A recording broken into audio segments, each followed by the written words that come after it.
இது போன்ற விழிப்புணர்வு வீடியோக்களை நீங்கள் தொடர்ந்து பார்க்க வேண்டுமென்றால் நமது யூடியூப் சேனலை மறக்காமல் சப்ஸ்கிரைப் பண்ணிக்கோங்க. பக்கத்தில் இருக்கக்கூடிய அந்த பெல் பட்டனையும் கிளிக் பண்ணிக்கோங்க.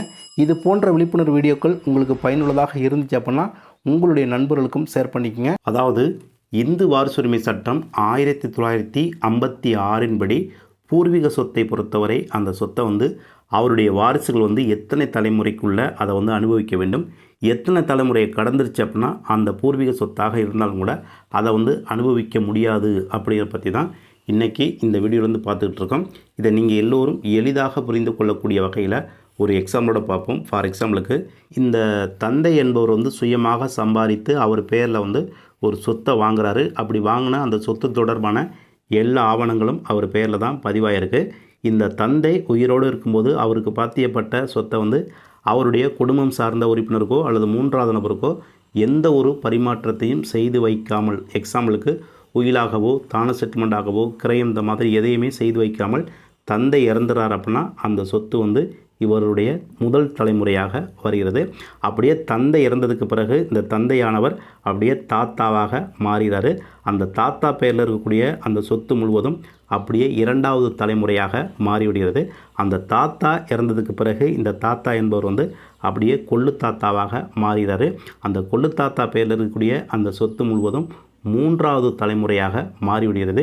இந்த கொள்ளு தாத்தா இறந்ததுக்கு பிறகு அந்த கொள்ளு தாத்தா அப்படியே கொள்ளு தாத்தாவுடைய கொள்ளு தாத்தாவாக மாறிவிடுகிறார். அவர் பெயரில் இருக்கக்கூடிய அந்த சொத்து முழுவதும் நான்காவது தலைமுறையாக மாறிவிடுகிறது. இப்போ எக்ஸாம்பிளுக்கு இந்த தந்தைக்கு ஒரு மகனும் மகளும் இருக்கிறாங்க அப்படின்னா இந்த கொள்ளு தாத்தாவுடைய கொள்ளு தாத்தா பேர் வரையும் தான், அந்த கொள்ளு தாத்தாவுடைய கொள்ளு தாத்தா வரையும் தான் இந்த மகனும் மகளும் அந்த சொத்தை பயன்படுத்த முடியும். இந்த கொள்ளு தாத்தாவுடைய கொள்ளு தாத்தாவுக்கு அடுத்த தலைமுறை ஐந்தாவது தலைமுறை வந்துருச்சு அப்படின்னா இந்த தந்தைக்கு பிறந்த மகனும் மகளும் அந்த சொத்தை பயன்படுத்த முடியாது. இதைத்தான் இந்து வாரிசுரிமை சட்டம் அதிகபட்சம் பூர்வீக சொத்தை பொறுத்தவரை 4 தலைமுறைக்குள்ளே அந்த சொத்தை அவர்கள் அனுபவிக்க வேண்டும். அதே மாதிரி அந்த சொத்தை பயன்படுத்தியிருக்க வேண்டும். இல்லை என்றால் 5வது தலைமுறையை கடந்துருச்சு அப்படின்னா அந்த சொத்தை சட்டப்படி அவர்கள் அனுபவிக்க முடியாது. இதை நீங்கள் இன்னும் எக்ஸாம்பிளோட புரிஞ்சுக்கணும் அப்படின்னா தந்தைக்கு ஒரு மகனும் மகளும் இருக்கிறாங்க அப்படின்னா தாத்தா பேருக்கு வந்ததும் அந்த சொத்தை மாற்றிருக்கணும். ஒருவேளை தாத்தா பேர்லேருந்து மாற்றலை அப்படின்னா தாத்தா அப்படியே கொள்ளு தாத்தாவை மாறிடுறாரு.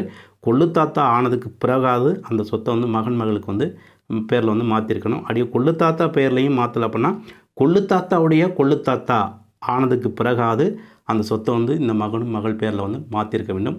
ஒருவேளை அவருக்கு பேரில் மாற்றலை அப்படின்னா 5வது தலைமுறையை கடக்கும்போது இந்த மகனுக்கும் அந்த மகளுக்கும் அந்த சொத்தில் உரிமை இல்லாமல் போய்விடுகிறது.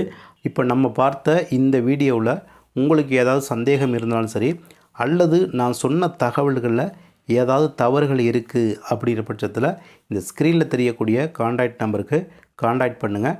இது போன்ற ஒரு நல்ல தலைப்போடு மீண்டும் சந்திப்போம். நன்றி, வணக்கம்.